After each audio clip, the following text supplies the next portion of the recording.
لله رب العالمين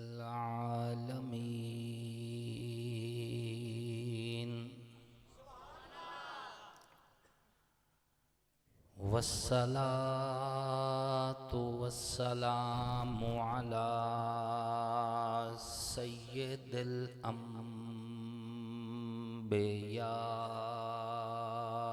والمرسلين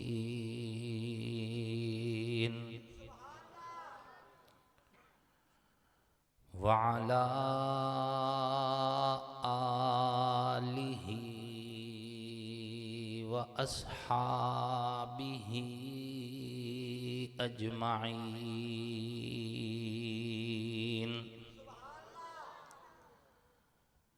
أما بعد فأعوذ بالله من الشيطان الرجيم بسم الله الرحمن الرحيم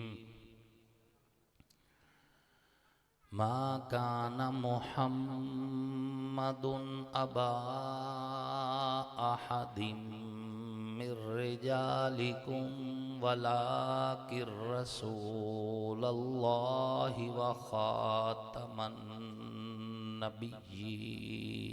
النبيين وقال النبي صلى الله عليه وسلم أنا خاتم النبيين لا نبي بعدي وقال النبي صلى الله عليه وسلم عليكم بسنتي وسنة الخلفاء الراشدين المهديين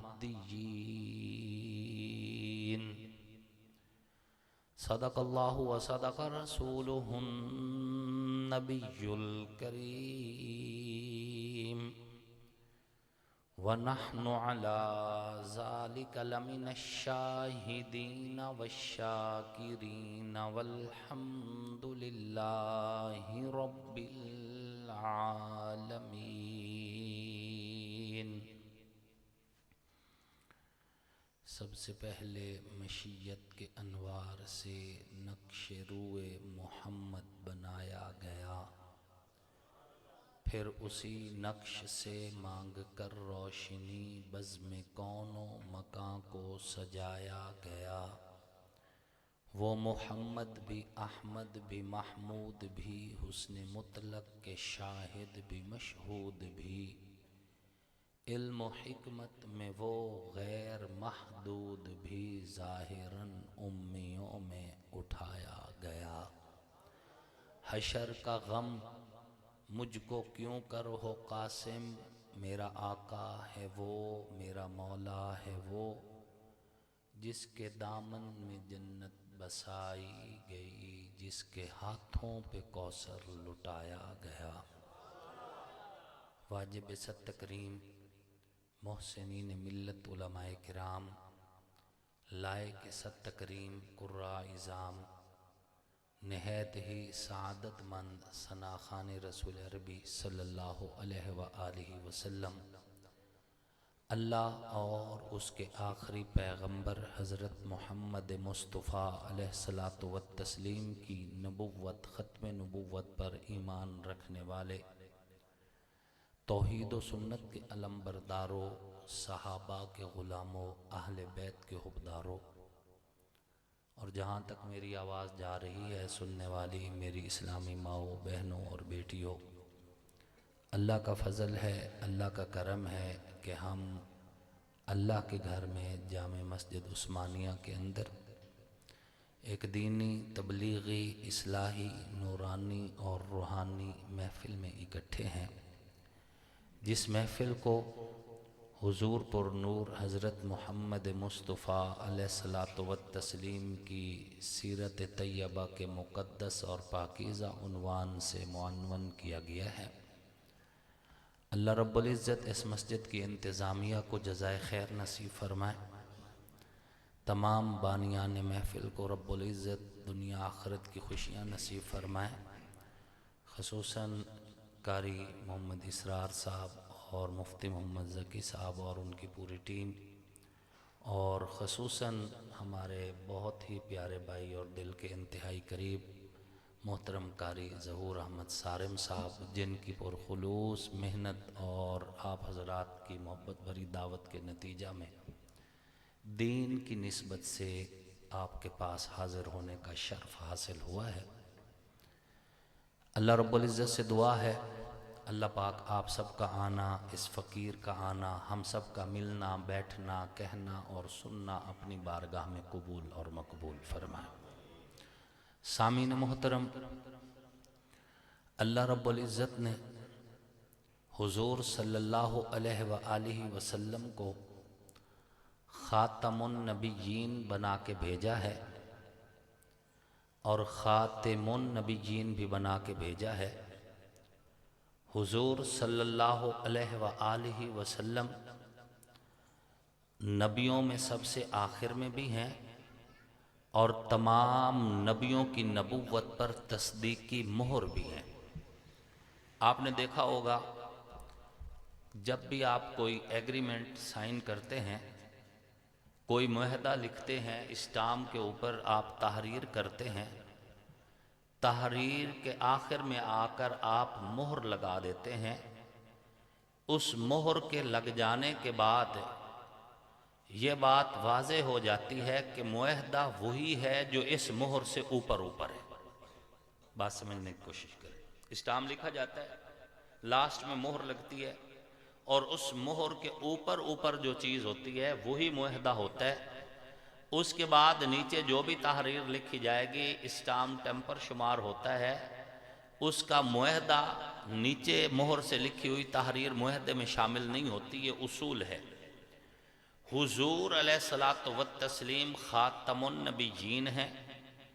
اللہ رب العزت نے نبوت کا جو ایگریمنٹ اس کائنات کے لیے طے کیا، اللہ رب العزت کے اس طے شدہ ایگریمنٹ کا سب سے آخری اور حتمی جو مہر بن کر اس کائنات میں ہستی تشریف لائی، اس ہستی کا نام ہے محمد الرسول اللہ۔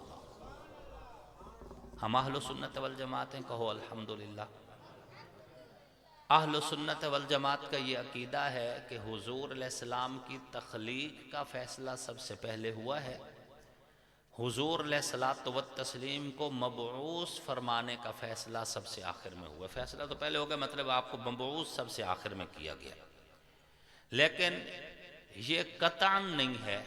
میں یہ وضاحت کئی جگہوں پہ کر چکا ہوں، اس وجہ سے کہ روافض کی جانب سے ایک پروپیگنڈا کیا جاتا ہے کہ اہل سنت جو ہیں یہ حضور کو 40 سال تک تو نبی نہیں تسلیم کرتے، 40 سال کے بعد یہ حضور کو نبی تسلیم کرتے ہیں۔ تو ہم اس پروپیگنڈے کو رد کرتے ہیں۔ ہم اور ہمارے اکابر کا یہ عقیدہ ہے کہ زمین نہ تھی، آسمان نہ تھا، چاند نہ تھا، ستارے نہ تھے، سورج نہ تھا، کہکشائیں نہ تھیں، نہ عرش تھا، نہ فرش تھا، نہ شرق تھا، نہ غرب تھا، کچھ بھی نہیں تھا۔ اللہ نے سب سے پہلے نور مصطفیٰ کو پیدا فرمایا۔ میں اپنی طرف سے نہیں کہہ رہا، یہ جو شعر میں نے پڑھے ہیں یہ قاسم العلوم والخیرات مولانا قاسم نانوتوی رحمۃ اللہ علیہ کی طرف منسوب کیے جاتے ہیں، اور ان شعروں سے ہٹ کے ہماری کتابوں میں یہ عقیدہ بھی یہی موجود ہے کہ سب سے پہلے مشیت کے انوار سے نقش روئے محمد بنایا گیا، پھر اسی نقش سے مانگ کر روشنی بزم کون و مکان کو سجایا گیا۔ مولانا محمد یعقوب رحمۃ اللہ علیہ لکھتے ہیں کہ اللہ رب العزت نے جب نبوت کی پرکار کو گھمایا، آپ نے اکثر نے پرکار دیکھی ہوگی، پرکار کے ذریعے سے دائرہ کھینچا جاتا ہے، جہاں سے پرکار اپنا کام شروع کرتی ہے وہ اس دائرے کا آغاز ہوتا ہے، پرکار گھوم کے جب اسی جگہ پر آ کر مکمل ہوتا ہے دائرہ، وہ اسی دائرے کا اختتام بھی ہوتا ہے۔ رب لم یزل نے جب نبوت کی پرکار کو گھمایا تو اس سے جو دائرہ نبوت وجود میں آیا اس دائرے کا آغاز آدم علیہ السلام ہے اور اس دائرے کا اختتام حضرت عیسیٰ روح اللہ ہے۔ آدم علیہ السلام سے جو دائرہ شروع ہوا، جب وہ دائرہ نبوت اپنی تکمیل کو پہنچا تو اس دائرے کا آخری مقام حضرت عیسیٰ روح اللہ ہے۔ اب آپ سوچ رہے ہوں گے کہ اب تک تو ہم یہی پڑھتے سنتے آئے کہ آخری نبی تو حضور صلی اللہ علیہ وآلہ وسلم ہے اور یہی ہمارا عقیدہ ہے اور اسی پر ہی بات ہماری ایمانیات کا یہ ایک مستقل باب ہے۔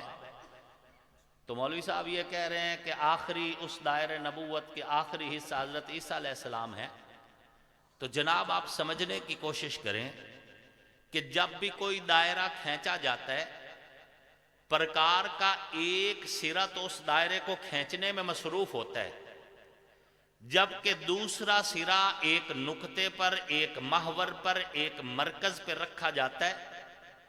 دو سرے ہوتے ہیں پرکار کے، ایک اپنا کام کرتا ہے، دوسرا اپنا کام کرتا ہے۔ جو سرا دائرے کو کھینچ رہا ہوتا ہے اس سرے کی اصل طاقت اس سرے میں ہوتی ہے جو مرکز میں ہوتا ہے۔ بات سمجھ آ رہی ہے؟ اللہ رب العزت نے جب دائرہ نبوت کو کھینچا تو اس دائرہ نبوت کے کھینچنے کے وقت جس ہستی کو مرکز بنایا، جس ہستی کو محور بنایا، جس ہستی کو اللہ رب العزت نے اس پورے دائرے کے لیے سبب بنایا، اس کا نام ہے محمد الرسول اللہ۔ آپ بتائیں اگر مرکز کا انتخاب نہ ہو دائرہ کھینچا جا سکتا ہے؟ آپ کھینچ کے دکھا دیں، ایک ہی سرا پکڑیں اور اسے گول کھینچ کے دکھائیں، آپ نہیں کر سکتے۔ مرکز ہے تو دائرہ ہے۔ تمام انبیاء جو اللہ نے پرکار قدرت کے ذریعے سے نبوت تقسیم کی، آدم علیہ السلام سے لے کے مسیح علیہ السلام تک تمام نبیوں کو جو نبوت ملی، اس نبوت کا مرکزی کردار محمد الرسول اللہ کی ذات ہے۔ حضور صلی اللہ علیہ وآلہ وسلم کو النبی الامی بھی کہا گیا ہے نا، قرآن پاک کی آیت ہے النبی الامی۔ علماء نے، ہمارے اکابرین نے، اللہ ہمارے اکابرین کی قبروں کو منور فرمائے، جو زندہ ہیں ان کی حفاظت فرمائے۔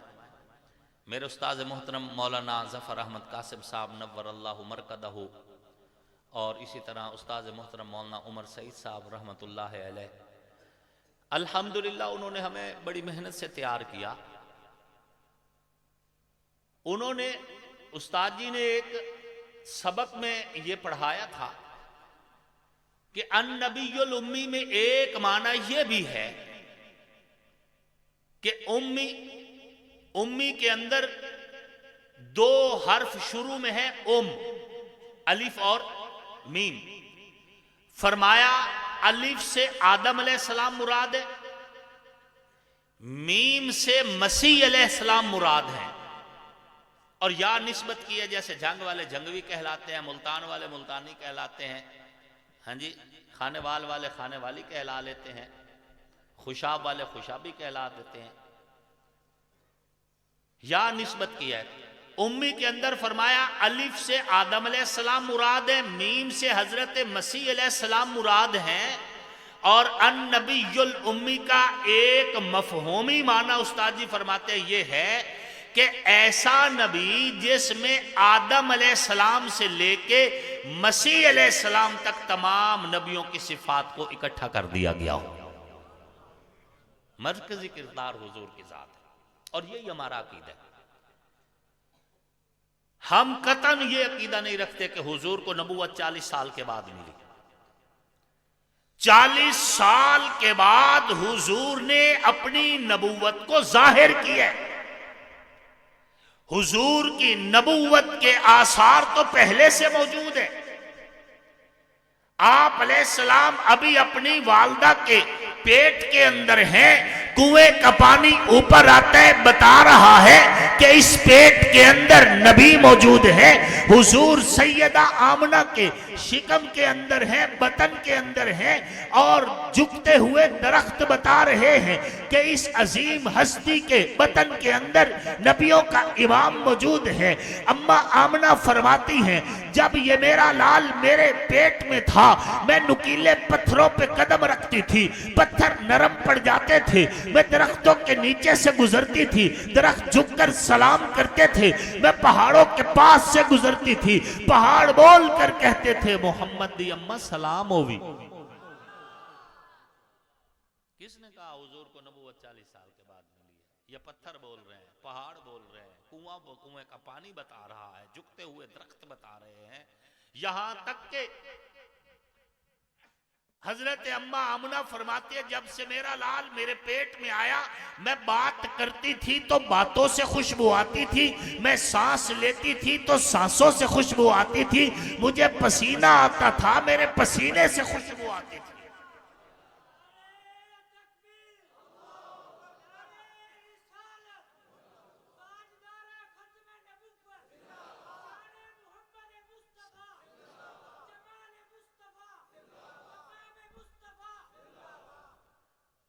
ہم نے کب کہا حضور کو نبوت 40 سال کے بعد ملی؟ بلکہ کسی سنی نے بھی نہیں کہا، چاہے وہ دیوبندی ہے، چاہے بریلوی ہے، چاہے اہل حدیث ہے۔ ہر سنی کا یہ عقیدہ ہے کہ حضور کی نبوت کا فیصلہ شروع سے کر دیا گیا ہے۔ اب حضور کو بھیجا سب سے آخر میں گیا ہے، تصدیق حضور کی ہے تمام نبیوں کے اوپر، لیکن تمام نبیوں کو اللہ نے عالم ارواح میں اکٹھا کر کے انہیں بھی بتا دیا تھا۔ اِذَا أَخَذَ اللَّهُ مِيثَاقَ النَّبِيِّينَ کے ذریعے اللہ قرآن میں اس معاہدے کو بھی ظاہر کر رہے ہیں کہ تمام نبیوں کو اکٹھا کرنے کے بعد اللہ نے میرے پاک پیغمبر کی بشارت دی، پھر ان کے لیے یہ پیغام دیا لَتُؤْمِنُنَّ بِهِ وَلَتَنْصُرُنَّ، اے انبیاء کی جماعت، رسولوں کی جماعت، تم پر لازم ہے محمد پر ایمان بھی رکھنا، ان کا ذکر خیر بھی کرنا۔ 1,24,000 کم و بیش انبیاء میں سے ایک نبی بھی ایسا نہیں جس نے حضور کا کلمہ نہ پڑھا ہو۔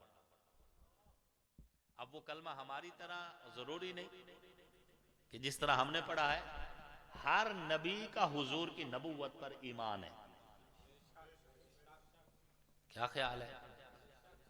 ایمان ہے تو اسی لیے حضور کو آگے کھڑے کر کے پیچھے سارے نبی نماز پڑھ رہے ہیں، اور پھر اللہ سے وعدہ بھی ہوا ہے لَتُؤْمِنُنَّ بِهِ وَلَتَنْصُرُنَّ۔ تو ہمارا عقیدہ یہی ہے حضور کی نبوت کا فیصلہ روز اول سے ہوئے، بھیجا حضور کو سب سے آخر میں گیا ہے، یہ رب کی مرضی ہے، رب کا فیصلہ ہے، رب کا ماسٹر پلان ہے، رب نے جو چاہا جیسے چاہا اپنی مرضی کا فیصلہ کر دیا، حضور کو آخری نبی بنا کے بھیجا، لیکن حضور کی نبوت 1,24,000 انبیاء کے ذریعے اعلان کروائی گئی۔ قرآن کا سینہ گواہی دیتے ہر نبی نے اپنے دور میں ذکر مصطفیٰ کی ہے، تورات کی آیتیں گواہی دیتی ہیں کہ آپ علیہ السلام کا ذکر تورات کے اندر موجود ہے، زبور کا مضمون گواہی دیتے کہ حضور کی آمد ہونے والی ہے، انجیل کے اندر میرے پاک پیغمبر کی نشانیاں موجود ہیں، صحف ابراہیمی کے اندر پاک پیغمبر کا ذکر موجود ہے، وہ تختی جو حضرت آپ علیہ السلام کے حوالے سے، وہ تختی جو حضرت موسیٰ کلیم علیہ السلام کے زمانے کے اندر وہ دیوار کے نیچے سے نکلی تھی، اس تختی کے اوپر ذکر مصطفیٰ ہے۔ ارے کہاں سے آپ پڑھتے جائیں قرآن بتائے گا آدم علیہ السلام سے عیسیٰ علیہ السلام تک ہر نبی کے زمانے میں ذکر مصطفیٰ ہوئے، اس لیے کہ حضور کا ذکر کائنات کی روح ہے، کائنات کی جان ہے۔ نبیوں نے، تمام انبیاء نے اپنے زمانوں میں، اپنے ادوار میں، اپنے دور نبوت میں میرے پاک پیغمبر کا ذکر کیے، حضور کو بھیجا آخر میں کیے، آپ کا فیصلہ پہلے کیا گیا، اور یہ کوئی انہونی بات نہیں ہے۔ دنیا کے اندر بھی بعض اوقات یوں ہوتے، آپ جلسہ رکھتے ہیں، خطیب سب سے آخر میں آنے والا جلسے سے پہلے آ جاتے، آپ اس کو علیحدہ جگہ پر بٹھاتے ہیں، اس کے انتظام کرتے ہیں، اس کی خدمت کرتے ہیں، اس کے شایان شان آرام دیتے ہیں، ادھر دریاں بچتی ہیں، قلین لگتے ہیں، سٹیج بھی لگتا ہے، گلدان سجائے جاتے ہیں، کمکمے لگائے جاتے ہیں، تلاوت شروع ہوتی ہے، نعتیں شروع ہو جاتی ہیں، خطیب آتے ہیں، تقریر کرتے ہیں، چلے جاتے ہیں، اور خطیب آتے ہیں، تقریر کرتے ہیں، چلے جاتے ہیں، پنڈال میں لوگ آ رہے ہیں، لوگ آتے جا رہے ہیں۔ ایک وقت ایسا آتا ہے جلسہ عروج پہ ہوتا ہے، ایک وقت ایسا آتا ہے پنڈال بھر جاتا ہے، تو آپ کی طرف سے اعلان ہوتا ہے کہ سب لوگ اب کھڑے ہو کر استقبال کریں، آخری خطیب آ گیا ہے، آخری مہمان آ گیا ہے، محفل کا دلہا آ گیا ہے۔ پھر سٹیج پہ بیٹھے لوگ بھی کھڑے ہو جاتے ہیں، مجمع میں بیٹھے لوگ بھی کھڑے ہو جاتے ہیں۔ یہ جو آخر میں آیا تو پہلے سے بیٹھا تھا، لیکن اس وقت تک یہاں نہیں لایا گیا جب تک کہ پنڈال بھرا نہیں ہے، جلسہ عروج پہ نہیں ہے۔ رب لم یزل نے حضور کی نبوت کا فیصلہ سب سے پہلے کیے، پھر حضور کے شایان شان حضور علیہ السلام کا فیصلہ اس اعلیٰ مقام پہ رکھ کے اس کائنات کا جلسہ سجانا شروع کیے۔ اس میں لہلہاتے کھیت رکھ دیے، چہچہاتے پرندے رکھ دیے، اس کے اندر ہری بھری وادیاں رکھ دی، بہتی ہوئی ندیاں رکھ دی، آبشاریں بنا دی، آسمان کو جل ملاتے ستاروں سے خوبصورت کر دیا، سورج اور چاند کو کام میں لگا دیا۔ کائنات کے اندر آدم علیہ السلام کی صورت میں پہلا نبی، پہلا رسول، پہلا بشر آیا، آپ علیہ السلام کی آمد کی خبر دی۔ پھر آپ کے بعد آدم علیہ السلام کے بعد انبیاء کا سلسلہ جاری رہا، پنڈال سج رہا ہے، کائنات اپنا کام کر رہی ہے۔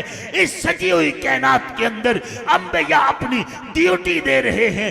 ایک وقت ایسا آیا، پنڈال بھی بھر گیا ہے، کائنات بھی سج گئی ہے، دنیا کے اندر ابن آدم پھیل چکا ہے، ہر طرف آدم کی اولاد پھیل چکی ہے۔ پھر رب لم یزل نے اعلان کیا ہے اپنے اس ماسٹر پلان کے تحت، ربیع الاول کے مہینہ میں سوموار کے دن بنو ہاشم کے قبیلہ میں، عبد المطلب کے خاندان میں، جناب عبداللہ کے گھر میں، سیدہ آمنہ کی گود میں، صبح صادق کے وقت میرے پاک پیغمبر کی صورت میں، نبیوں کے امام، رسولوں کے سالار، پیغمبروں کے سلطان، سید الاولین سید الآخرین، امام الانبیاء، خاتم المعصومین کائنات میں تشریف لے کے آتے ہیں، تو رب لم یزل کی طرف سے اعلان ہوتا ہے ما کان محمد ابا احد من رجالکم ولکن رسول اللہ وخاتم النبیین۔ نقیب سن لیں، ادیب سن لیں، خطیب سن لیں، شیخ الحدیث سن لیں، مورخین سن لیں، مفسرین سن لیں، دنیا ساری سن لیں۔ نبوت کا سلسلہ مکمل ہو گیا، رسالت کا سلسلہ مکمل ہو گیا، دائرہ بھی مکمل ہو گیا، دائرے کا مرکز دنیا کے سامنے ظاہر ہو گیا ہے۔ اب پاک پیغمبر کے بعد الیوم اکملت لکم دینکم واتممت علیکم نعمتی ورضیت لکم الاسلام دینا کہہ کے دنیا کو کہہ دیا، دین بھی مکمل ہو گیا، نبوت بھی مکمل ہو گئی۔ اب کوئی آئے اور نبوت کا دعویٰ کرے، چاہے ہوا میں اڑ کے دکھائے، فضا میں اڑ کے دکھائے، پانی پہ چل کے دکھائے، اگر حضور کے بعد نبوت کا دعویٰ کرے گا جھوٹا ہوگا، دجال ہوگا، مرتد ہوگا، بے ایمان ہوگا۔ حضور کے بعد اس کائنات میں کوئی نبی نہ آ سکتا ہے، نہ کائنات کو ضرورت ہے۔ رب نے نبوت بھی مکمل کر دی ہے، دین بھی مکمل کر دیا ہے۔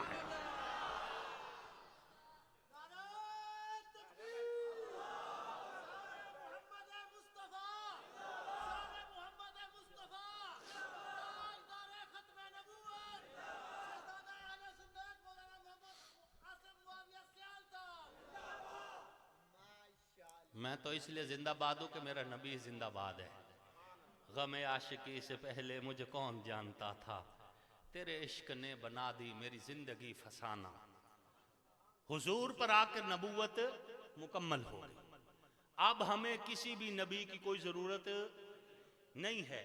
کوئی ہواؤں میں اڑے، فضاؤں میں اڑے، کوئی کچھ بھی کرے. علماء نے بڑی خوبصورت باتیں کہی ہیں. علماء نے کہا کہ اللہ کا ہر نبی بے عیب ہے. کسی بھی نبی میں کوئی بھی عیب نہ قولی، نہ فعلی، نہ جسمانی، نہ روحانی، کوئی بھی عیب کسی بھی نبی میں کوئی نہیں. لیکن مرزا گامہ عیب دار آدمی ہے، تو یہ علماء نے اس کو گندہ کرنے کے لیے بتایا ہے، وگرنہ ہمیں تو دلیل کی ضرورت بھی نہیں ہے. میں ایک بات کہا کرتا ہوں، مرزا گامہ حسین ترین بھی ہوتا ہے، اس لانتی کو ہم پھر بھی نبی نہیں مانتے. ٹھیک ہے، وہ تو ہے ہی گانا. اگر وہ حسین ترین بھی ہو، ہم اس کو نبی پھر بھی نہیں مانتے. علماء نے بڑی خوبصورت باتیں کی ہیں. ان کی محنت، ان کی زندگیوں کی محنت کا نچوڑ ہے کہ انبیاء کتابیں لکھتے نہیں، انبیاء پہ کتابیں اترتی ہیں. اللہ کا کوئی بھی نبی ایسا نہیں جس نے کتابیں لکھی ہوں. انبیاء کتابیں لکھتے نہیں، اللہ انبیاء پر کتابیں اترتی ہیں. اور مرزا صبح سے شام تک کتابیں لکھی جا رہا ہے، کتابیں لکھی جا رہا ہے، رسالے لکھی جا رہا ہے، خط لکھی جا رہا ہے. اس سے اگلی بات علماء نے بڑی خوبصورت کہی کہ کسی بھی نبی پر جب وحی نازل ہوتی ہے تو اس وحی کی وضاحت وہ نبی خود کرتا ہے. انزلنا الیک الذکر لتبین للناس، قرآن پاک میں ہے. ہم نے آپ پر قرآن نازل کیا تاکہ آپ قرآن کھول کھول کر دنیا کو بتائیں، آپ قرآن کی وضاحت کریں. مرزا گامے کی یہ پوزیشن ہے. اس پر اس نے کہا جی، دعویٰ کیا، اس نے کہا جی میرے اتنے وحی آئی ہے. پھر کی آیا؟ اسے کہا جی انگلش چاہیے، مینوں آپ کو کوئی نہیں پتا. پھر سانو کی پتہ لگ سی تو کی دسنا چاہنا ہے؟ اس نے آکھیا میرے کو ایک ہندو لڑکا کام کردا ہے، او گیا چھٹی تے، او واپس آسی، او مینوں دسے سی اونوں انگلش آندی ہے، بے میرے تے کی آیا موڑ میں تانوں دسے سا. بات سمجھ آ رہی ہے؟ علماء نے بڑی محنت کی، یقین جانے آپ کے اکابر نے ہر حوالے سے. بلکہ ایک عالم نے اور بڑی خوبصورت بات کی، مولانا محمد اسماعیل محمدی صاحب رحمۃ اللہ علیہ. میں حوالہ اس لیے دیتا ہوں تاکہ جن کی محنت ہے نا، ہماری دعائیں ان تک پہنچتی رہا کریں. ٹھیک ہے نا؟ ان کی محنت ہے ہم تک پہنچی، آپ تک ہم پہنچا رہے ہیں، تو ہماری دعائیں جو ہیں، ہم دعا دیتے ہیں، آپ آمین کہتے ہیں، وہ دنیا سے چلے گئے، ان کو پتہ چلے کہ ان کا فیض آج بھی جاری و ساری ہے. انہوں نے بڑی خوبصورت بات کی کہ شب اسرا تمام نبی موجود ہیں، معراج کی رات سارے نبی موجود ہیں، اور حضور مصلی امامت پر ہیں. حضور مصلی امامت پر ہیں. اللہ علامہ علی شیر حیدری شہید رحمت اللہ علیہ کی قبر کو مزید منور فرمائے. وہ بھی یہاں پر خاموش نہیں رہے. وہ فرمایا کرتے تھے کہ مصلی امامت پہ حضور کو کھڑا کر کے اللہ نے بتا دیا کہ امام یہ ہے، نہ اس کے برابر کوئی ہے، نہ اس سے آگے کوئی ہے. یہاں تک بات پھر پوری مکمل نہیں کی، آگے مکمل بھی فرماتے تھے علامہ صاحب. علامہ صاحب فرمایا کرتے تھے اللہ نے شب معراج حضور کو مصلی پہ کھڑا کر کے بتا دیا کہ امام یہ ہے، اور رسول اللہ نے اپنی حیات طیبہ جو اس دنیا کے اعتبار سے ہے، اپنی موجودگی میں حضرت ابوبکر صدیق کو مصلی پہ کھڑا کر کے بتا دیا کہ امام یہ ہے. اور ہم سنی کہو الحمدللہ. اللہ نے جسے امام بنایا ہم اس کو بھی سلام کرتے ہیں، رسول اللہ نے جسے امام بنایا ہم اس کو بھی سلام کرتے ہیں. تو بات چل رہی تھی مولانا اسماعیل محمدی صاحب رحمت اللہ علیہ کی. وہ فرماتے ہیں کہ شب معراج تمام نبی صف میں، حضور مصلی امامت پر، سارے نبی اس نماز میں تھے یا نہیں تھے نا؟ مرزا گامہ بھی ہے. حضرت فرمایا کرتے تھے جو وہاں نبی ہیں وہ یہاں بھی نبی ہیں، اور جو وہاں نہیں تھا وہ یہاں بھی نہیں ہے. اللہ کا شکر ہے آپ کا سٹیج، آپ کا منبر، آپ کے علماء، آپ کے اکابرین نے ہر دور کے اندر حضور کی ختم نبوت کے لیے ایسی مثالی قربانیاں پیش کی ہیں کہ جن پر اللہ کے فضل سے سعادت سمجھتے ہوئے فخر کیا جا سکتا ہے۔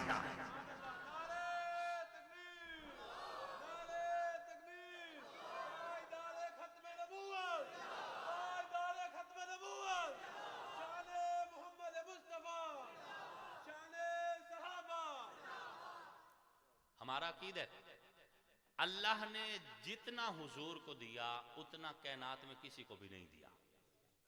علم ہو، سیرت ہو، صورت ہو، حسن ہو، جمال ہو، کمال ہو، اخلاق ہوں، کردار ہوں، ہر اعتبار سے جتنا اللہ نے حضور کو دیا ہے کائنات میں کسی اور کو نہیں دیا، ہر اعتبار سے۔ اور ہمیں ہمارے اساتذہ نے یہی پڑھایا ہے کہ حضور کی اتنی تعریف کرو، اتنی تعریف کرو، اتنی تعریف کرو کہ حضور سے اوپر صرف خدا رہ جائے۔ اتنی تعریف کرو دنیا کو پتہ چلے کہ ہمارا عقیدہ یہی ہے کہ بعد از خدا بزرگ تو ہی قصہ مختصر، حضور کی ذات پہ ذات ختم، حضور کی بات پہ بات ختم۔ کوئی نہیں حضور کے جیسا۔ حضور ذات میں بھی بے مثال ہیں، حضور اپنی بات میں بھی بے مثال ہیں، حضور اپنے معجزات میں بھی بے مثال ہیں۔ ہر اعتبار سے حضور کی ایک اپنی شان ہے، اس شان کا مقابلہ کیا ہی نہیں جا سکتا۔ نبیوں میں حضور کے جیسا کوئی نہیں، رسولوں میں حضور کے جیسا کوئی نہیں، عرش کی مخلوق میں حضور کے جیسا کوئی نہیں، فرش کی مخلوق میں حضور کے جیسا کوئی نہیں، اولین میں حضور کے جیسا کوئی نہیں، آخرین میں حضور کے جیسا کوئی نہیں۔ اللہ رب العزت بھی واحد اور احد ہیں، خدا ہونے کے اعتبار سے حضور احد اور واحد ہیں، مصطفیٰ ہونے کے اعتبار سے وہ بے مثل ہے خدا ہو کر، حضور بے مثل ہے مصطفیٰ ہو کر۔ ایک عالم کی میں نے گفتگو سنی، وہ بڑی خوبصورت بات کر رہے تھے، بات تو قرآن کی ہے، علماء کے ذریعے آپ تک پہنچ جاتی ہے۔ فرمایا کہ اللہ رب العزت نے جب اپنا ذکر کیا تو کیا فرمایا؟ قل هو اللہ احد۔ جب رسول اللہ علیہ الصلوۃ والتسلیم کا ذکر کیا تو فرمایا ما کان محمد ابا احد۔ جب حضور علیہ الصلوۃ والتسلیم کی ازواج مطہرات اور حضور کے گھرانے کا ذکر کیا تو کیا فرمایا؟ یا نساء النبی لستن کا احد۔ دنیا کو بتا دیا کہ آپ علیہ الصلوۃ والتسلیم کا جو رب ہے اس جیسا رب کوئی نہیں، اس جیسا خدا کوئی نہیں، محمد علیہ السلام جیسا مصطفیٰ کوئی نہیں، اور محمد کے گھرانے جیسا گھرانہ بھی کوئی نہیں۔ ہم تو اہل سنت والجماعت ہیں، کہو الحمدللہ۔ ہم حضور اور حضور کی ہر نسبت کو سلام کرتے ہیں، کسی بھی نسبت کا انکار نہیں کرتے، وہ چاہے حضور کا یارانہ ہو چاہے حضور کا گھرانہ ہو۔ حضور کا یارانہ بھی ہمارے ایمان کی معراج ہے اور حضور کا گھرانہ بھی ہمارے ایمان کی معراج ہے۔ ہم کسی سے دستبردار نہیں ہو سکتے۔ اگر کوئی بدبخت، کوئی ذلیل انسان اپنی ضلالت کی وجہ سے خلیفہ بلا فصل سیدنا ابو بکر صدیق رضی اللہ تعالیٰ عنہ سے نفرت کرتا ہے تو ہم اس ذلیل کی ضلالت کی وجہ سے حضرت امیر المؤمنین مولا علی سے کبھی دور نہیں ہوں گے۔ ہم مولا علی کی شان بھی بیان کرتے رہیں گے، حضرت ابو بکر صدیق کی شان بھی بیان کرتے رہیں گے۔ اگر کوئی سیاہ بخت، کوئی بدبخت، کوئی بدبخت انسان اگر سیدہ کائنات سیدہ اما عائشہ صدیقہ سلام اللہ علیہا سے نفرت کرتا ہے تو اس کی بدبختی کو مد نظر رکھتے ہوئے اس کی ضد میں آ کر ہم مخدومہ کونین سیدہ طاہرہ بی بی فاطمہ زہرا سلام اللہ علیہا کے بارے میں کبھی بھی اپنا دل میلا نہیں کریں گے۔ ہم سیدہ طاہرہ بی بی فاطمہ زہرا سلام اللہ علیہا سمیت حضور کی چاروں صاحبزادیوں کو اپنے ایمان کی معراج کہتے ہیں۔ بات سمجھ آ رہی؟ چاہے سیدہ رقیہ ہوں، چاہے سیدہ ام کلثوم ہوں، چاہے سیدہ زینب ہوں، چاہے سیدہ فاطمہ زہرا ہوں سلام اللہ علیہن، ہم سب کی سب کو سلام عقیدت پیش کرتے ہیں، کسی ایک کا بھی انکار نہیں کرتے۔ باقی فیصلے اللہ رسول کے۔ جن کو چاہا چادر تطہیر کا سایہ دیا، جن کو چاہا گنبد خضرا کا سایہ دیا۔ جو گنبد خضرا کی چھاؤں میں ہیں وہ بھی میرے ایمان کا معیار ہے، جو چادر تطہیر کی چھاؤں میں ہیں وہ بھی میرے ایمان کا معیار ہے۔ میں گنبد خضرا والوں کا بھی غلام ہوں، میں چادر والوں کا بھی غلام ہوں۔ مرضی اللہ رسول کی، جس کو چاہا اپنی بستر پہ سلایا اور جس کو چاہا اس کی گود کو اپنا بستر بنا لیا۔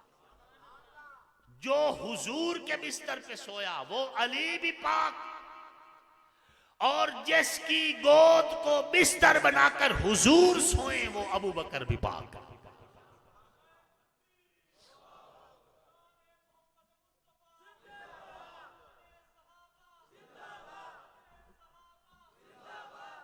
شان اہل بیت، اپنے نعرے پورے رکھو نہیں تو کوئی اور قبضہ کر جائے گا۔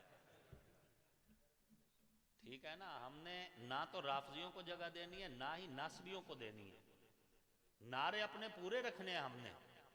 اہل بیت ہمارے ایمان کی معراج ہے، ہم ان مقدس ہستیوں کے بارے میں کبھی بھی دل میلا نہیں کر سکتے۔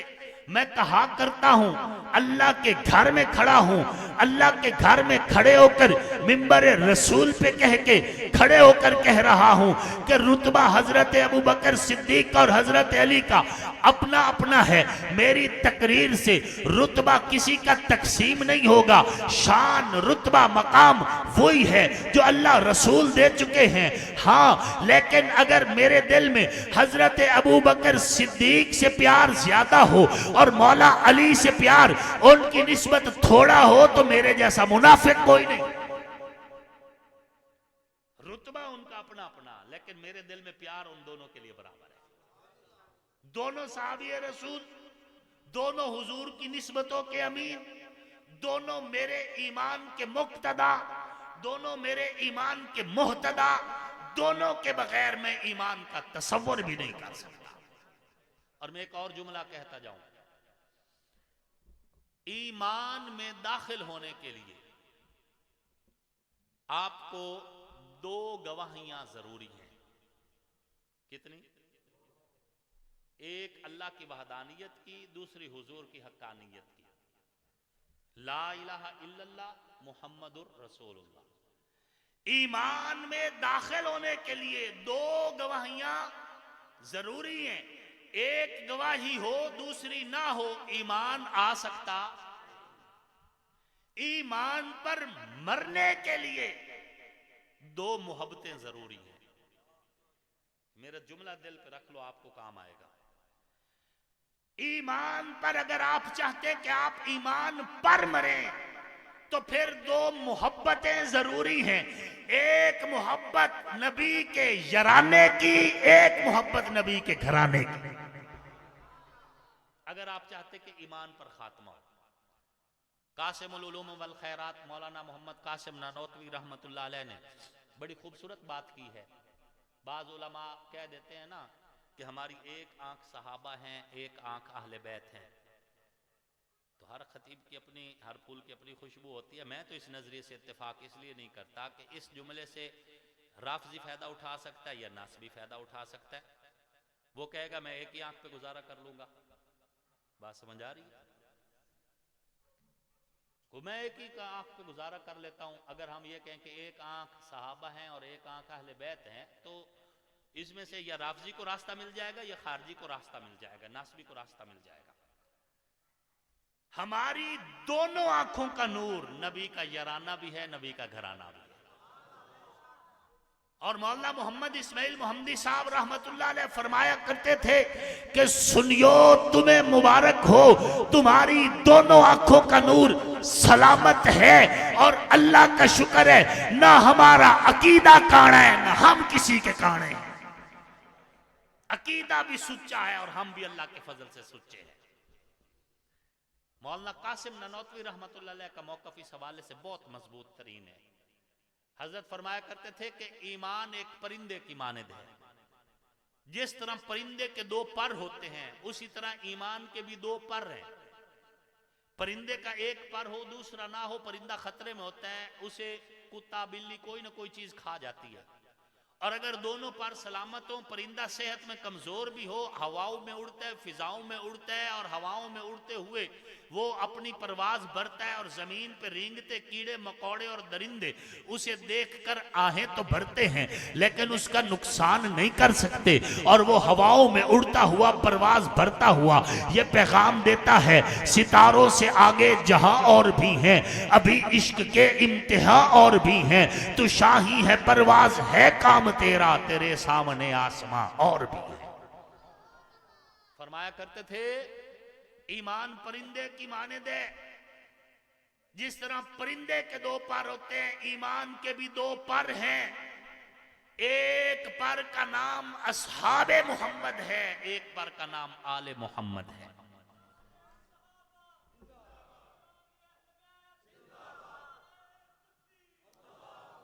اگر آپ چاہتے ہیں کہ ایمان کی اڑان بھرے، پھر دونوں پر سلامت رکھو کہ تم جب اس دنیا سے اٹھو تمہارے نام اعمال میں لکھا ہوا ہو یہ وہ ہے جو ابو بکر و عمر عثمان و علی سمیت نبی کے یرانے کا بھی حوبدار ہے، نبی کے گرانے کا بھی حوبدار ہے۔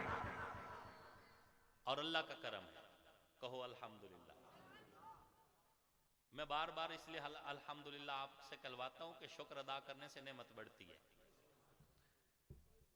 اللہ کا کرم ہے، اللہ کا احسان ہے، اللہ نے آپ کو اہل حق کے ساتھ جوڑا ہے۔ کل قیامت کا دن ہوگا، اعلان ہوگا وَامْتَازُوا الْيَوْمَ أَيُّهَا الْمُجْرِمُونَ، ابو بکر کے مجرم علیحدہ ہو جائیں، مفہومی ترجمہ کر رہا ہوں، جناب عمر کے مجرم علیحدہ ہو جائیں، حضرت عثمان کے مجرم علیحدہ ہو جائیں، مولا علی کے مجرم علیحدہ ہو جائیں، سیدین حسنین کریمین کے دشمن نکل جائیں مسلمانوں کی صف سے، حضرت امیر معاویہ کے جو مجرم ہیں نکل جائیں مسلمانوں کی صف سے۔ یہ جو مجرم نکالے جا رہے ہوں گے نا، آپ کو کیا خیال ہے یہ کافروں کو کہا جا رہا ہے؟ وہ جو صریحاً کافر ہیں وہ تو نکل گئے، پہلے سے بلا حساب کتاب جہنم دھکیل دیے جائیں گے۔ کچھ لوگ چھپے کھڑے ہوں گے، جو چھپے کھڑے ہوں گے نا ان کو نکالا جائے گا۔ عجیب بات ہے، کیا ہی علماء موجود ہیں۔ رب بھی کیا جب نکالتا تو کیا کہتا ہے فَخْرُجْ مِنْهَا إِنَّكَ، سمجھ آگئی؟ نکال دیا ادھر بھی اور ادھر بھی نکلیں گے۔ وَامْتَازُوا الْيَوْمَ أَيُّهَا الْمُجْرِمُونَ، ابو بکر و عمر عثمان و علی سے نفرت کرنے والے مجرم نکل جائیں، سیدین حسنین کریمین کے دشمن نکل جائیں، نبی کے یرانے اور گھرانے کے دشمن نکل جائیں، پھر باری آپ کی آئے گی، میرے جیسے فقیر کی آئے گی، ہمارے نامہ اعمال کھولے جائیں گے، فرشتے خوش ہو کر کہیں گے یہ وہ خوش نصیب ہیں۔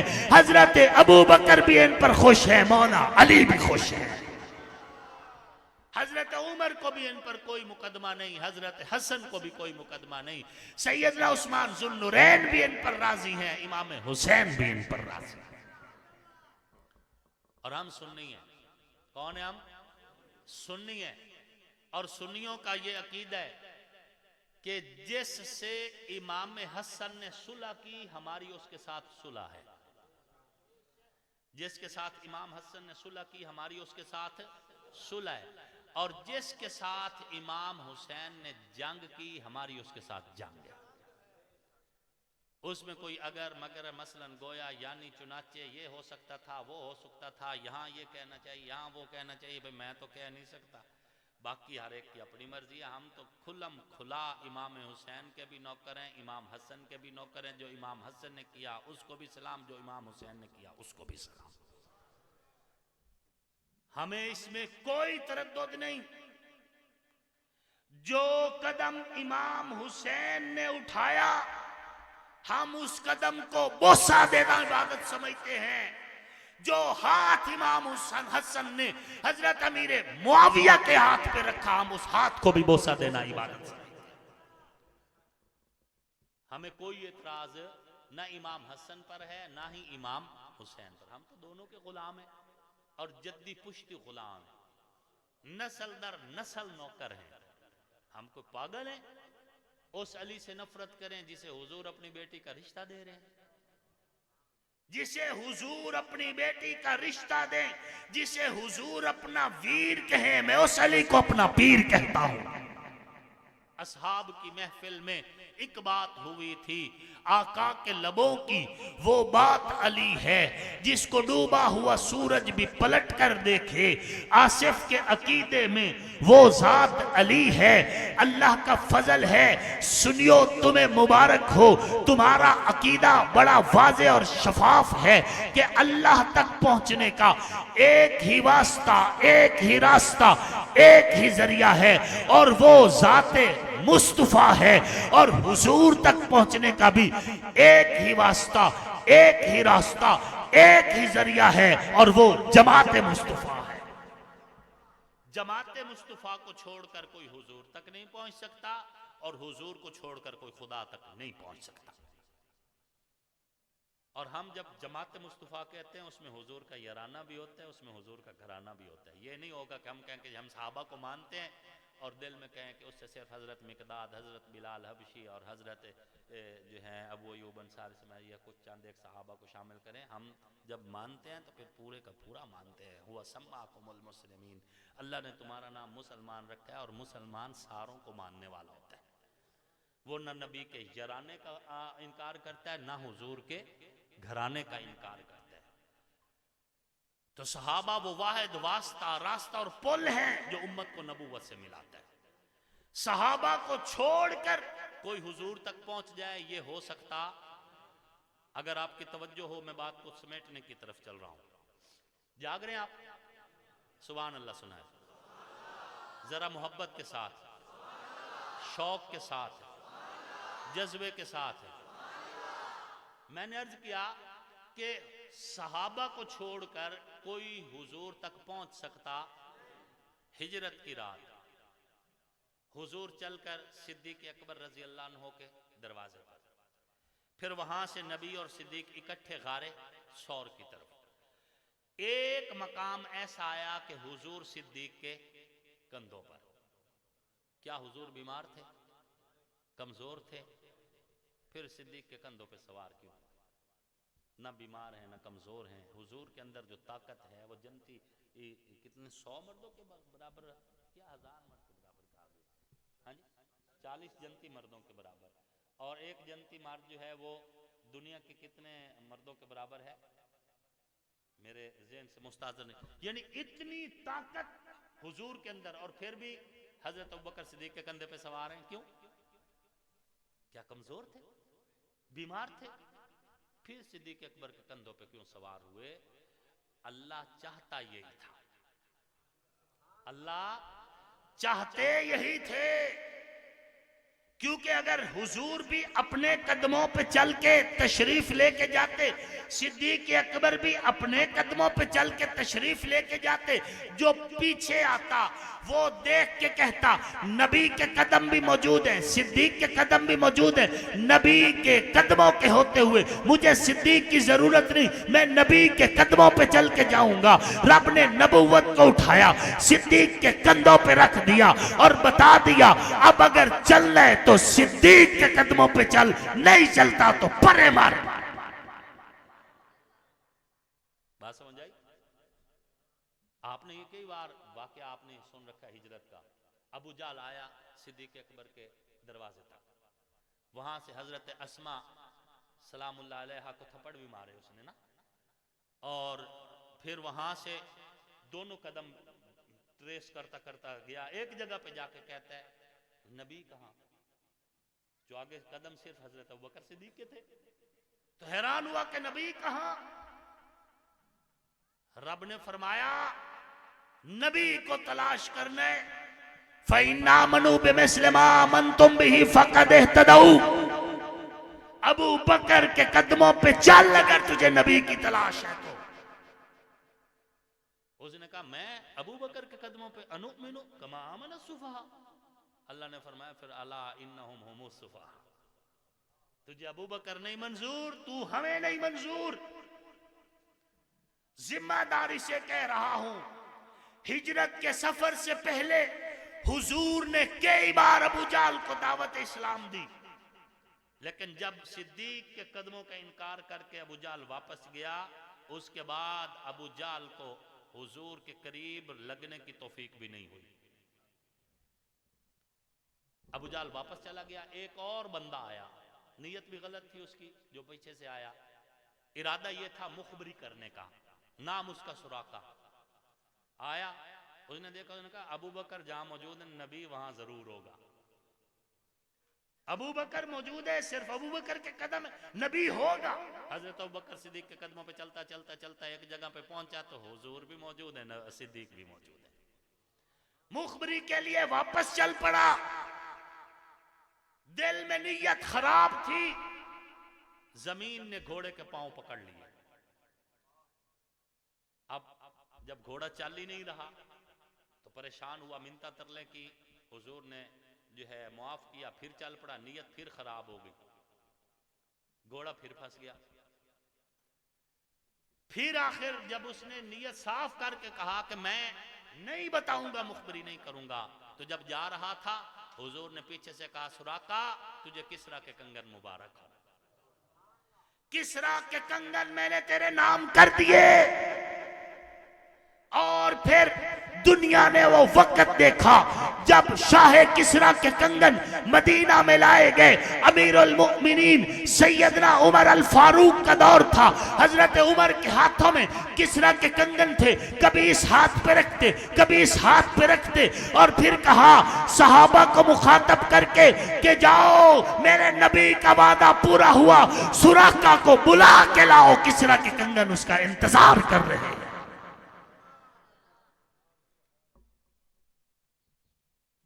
وہ گیا بھی غلط نیت سے تھا، لیکن چونکہ ابو بکر کے قدموں پہ چلا، رب نے نبی بھی ملا دیا، ایمان بھی دے دیا۔ بات سمجھ آ رہی ہے؟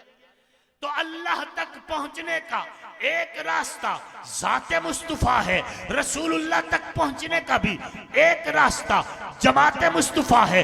جماعت مصطفیٰ کے بغیر حضور تک کوئی نہیں پہنچ سکتا۔ وجہ صاف ہے، نبی علیہ السلام کا چہرہ گواہ صحابہ، نبی کی زلفیں گواہ صحابہ، حضور دعا کے لیے ہاتھ اٹھائیں، آقا کی بغلوں کی سفیدی نور بن کے ظاہر ہو، گواہ صحابہ۔ میرے پاک پیغمبر نے انگلی کا اشارہ کیا، چاند دو ٹکڑے ہوا، گواہ صحابہ۔ پاک پیغمبر نے دعا کے لیے ہاتھ اٹھائے، ڈوبتا سورج واپس پلٹ آیا، گواہ صحابہ۔ پاک پیغمبر نے اپنا لعاب کھانے میں ملایا، چند بندوں کا کھانا سینکڑوں لوگوں نے پیٹ بھر کے کھایا، گواہ صحابہ۔ میرے پاک پیغمبر علیہ السلام نے صحابی کو سینے سے لگایا، اس کا حافظہ تیز ہوا، گواہ صحابہ۔ میرے پاک پیغمبر کا لعاب جناب علی کی آنکھ میں لگا، علی کو شفا ملی، گواہ صحابہ۔ میرے پیغمبر کا لعاب صدیق اکبر کی ایڑی پر لگا، صدیق اکبر کو شفا ملی، گواہ صحابہ۔ میرے پاک پیغمبر پہ وحی اترتی تھی، کیفیت کیا ہے، گواہ صحابہ۔ بدر کی جنگ لڑی گئی، گواہ صحابہ۔ احد کا پہاڑ بولتے، گواہ صحابہ۔ میرے پاک پیغمبر نے خندق کھودی ہے، گواہ صحابہ۔ پیغمبر کی زندگی کے ایک ایک لمحے کو اگر کسی جماعت نے اپنی آنکھوں سے دیکھا ہے تو وہ نبی کے صحابہ ہیں۔ سیرت بولو گے صحابہ کے ذریعے، سورت بیان کرو گے صحابہ کے ذریعے، دین بیان کرو گے صحابہ کے ذریعے، شریعت پہنچے گی صحابہ کے ذریعے، قرآن کا تواتر صحابہ کے ذریعے، حدیث کا تواتر صحابہ کے ذریعے۔ نبی کے چہرے سے لے کے قدموں تک، ہتھیلی سے لے کے سینے تک، ولادت سے لے کے رحلت تک، نبی کی تمام محاسن، تمام فضائل، تمام کی تمام سیرت کو اگر اس جماعت نے، اس دنیا میں کسی جماعت نے دیکھا ہے تو کون ہے؟ کون تھے؟ اونچی آواز سے کون ہے؟ صحابہ ہی ہیں۔ صحابہ وہ پل ہیں جو امت کو نبوت سے ملاتا ہے۔ کہاں کہاں سے تم صحابہ کو نظر انداز کرو گے؟ خطیب نہ بھی بولے،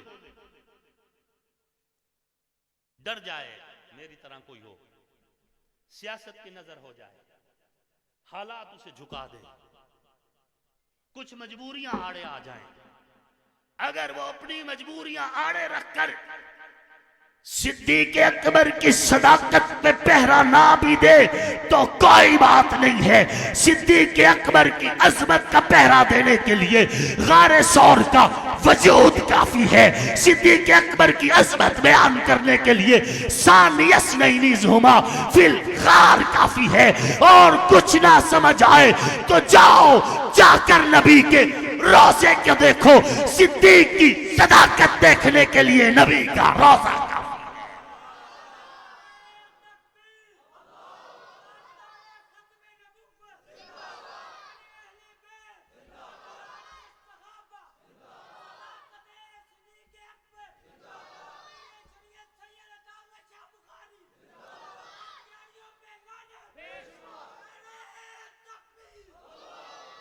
صحابہ کوئی محتاج ہے میرے جیسے خطیب کے؟ اگر میں بولتا ہوں میرا ایمان محفوظ ہو رہا ہے، صحابہ کو میری تقریر کی کوئی ضرورت نہیں ہے. صحابہ محتاج نہیں، اہل بیت محتاج نہیں، لیکن ہر دور میں صحابہ کے غلام، اہل بیت کے حبدار، صحابہ کی عزت و عظمت، اہل بیت کی عزت و عظمت پہ بولتے بھی آئے ہیں، قیامت تک بولتے بھی رہیں گے. اور ہم اور ہماری آنے والی نسلوں سے یہی توقع رکھی جائے.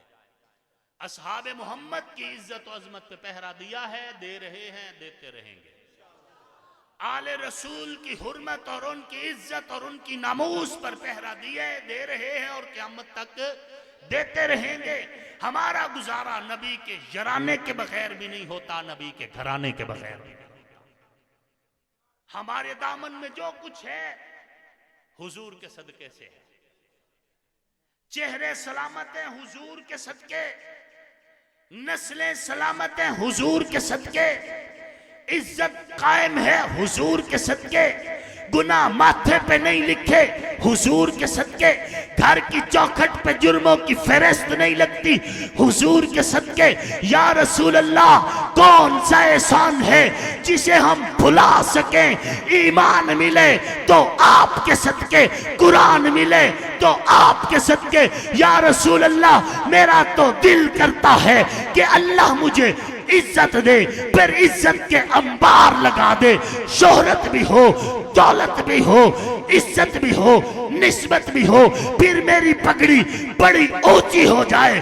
یا رسول اللہ پھر آپ کی ناموس کی خاطر اس پگڑی پہ میرے لہو کا نشان ہو، پھر میں وہ پگڑی آپ کے نالین پہ رکھ کے پھر کہوں کہ نبی کی ناموس کے دشمنوں، نبی کے گھرانے کے دشمنوں، نبی کے گھرانے کے دشمنوں، ہماری کل کمائی، کل عزت پکڑی سمیت نبی کے نالین پہ قربان کر کے ہم پھر بھی نعرہ یہی لگا رہے ہیں، تاجدار ختم نبوت، تاجدار ختم نبوت. لے شوق سے نام صحابہ کا، کر چرچا عام صحابہ کا، کر طلب ہے تجھ کو جنت کی تو پلہ تھام صحابہ کا. وما علینا الا البلاغ. دعا کر کے جاؤ بھائی. اللہم صلی علی محمد و علی محمد کما صلیت علی ابراہیم و علی آل ابراہیم انکا حمید مجید. اللہم بارک علی محمد و علی محمد کما بارکت علی ابراہیم و علی آل ابراہیم انکا حمید مجید.